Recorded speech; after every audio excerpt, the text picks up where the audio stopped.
Lives Matter. So what about the people who are like innocent? What about, like the people who are like, they have a problem with like police brutality, and then people who have a problem with, black people, being, murdered and hurt in the country. I have a problem with that. Okay. Yeah, I have a problem with that. So I want to kind of unpack that, but before we get to that, like I said, my problem is really with the organization. I think when you see what the organization, Black Lives Matter, which by the way, is a very influential, very well-funded organization, what their demands are, then maybe you see where you have a problem with it. So we can go through these together. Do you agree with these demands? The dismantling of cisgender privilege, uplifting black trans people, disrupting the Western prescribed nuclear family structure, completely abolishing the police. I do have a problem, I guess, with the family structure, because I think, it's very low, the percentage of like people who grow up with fathers and like the community. In the black community, Yes, so I do feel like that's very problematic, especially I grew up in a culture where that doesn't happen.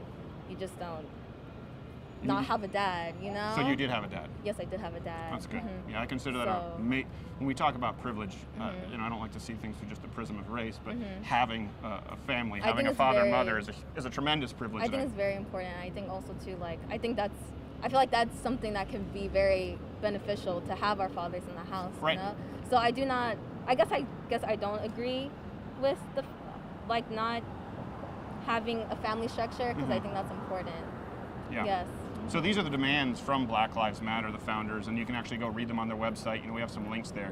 So considering that these are the demands, and obviously the rioting and the looting, which is, unprecedented levels of violence and property damage,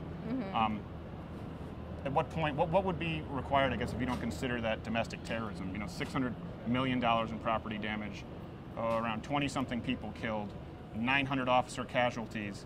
These are the demands of the organization. What would be required for you to see it as domestic terrorism at a certain point? That's a good question. I'm not sure. I feel like the term domestic terrorism, I feel like it's very hard. It is. To pinpoint, Like even then, like people are, say that the KKK, they're also a domestic terrorist organization. Sure. Yeah, they could be. But it's an domestic. Yes. So domestic, let's get rid of that. But the idea of a terrorist organization or terrorism is to instill terror, fear, using violence or intimidation in order to achieve, a political or ideological agenda. So you see that with things like ISIS, the Taliban. You see it you can see the KKK, for example. And yeah, I would say that Black Lives Matter, given their demands and the levels of violence right now, along with Antifa, the two have sort of become one and the same, should qualify as a domestic terror organization. Not saying the words Black Lives Matter, not wanting to talk about black issues, because everyone agrees with that. But isn't that a problem then with the leadership, that they're not telling people to, because I remember when I was seeing the rioting and looting on TV, I had a problem, because if you're to say like this, I feel like that's why we're having this conversation right now, right? Sure. Because if the leadership were to say like, hey, the people who are doing negative stuff, you need to stop, right? So the peaceful protesters can continue to do what they're doing, then we wouldn't be having this conversation of, oh, are they a domestic terrorist group or not? So the problem is the leadership does the opposite. They reiterate, no, we want the complete abolition of all police. One of the founders reiterated that in an op-ed in the New York Times. So we're not talking about fringe people, randomly on 3rd Street. We're talking about founding members of the Black Lives Matter movement. It's pretty hard to say, hey, go out and protest peacefully when you're demanding the complete and total abolition of all police. So this is what they are aiming for, the organization Black Lives Matter.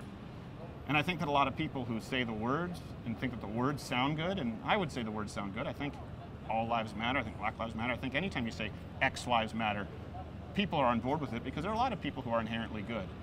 I don't really think they know what the root is of this organization and the root of the violence. And I think that it needs to be treated just like any other terror organization, like the KKK, to use your comparison. I think that's an apt one. I think it's actually a good comparison for you to use.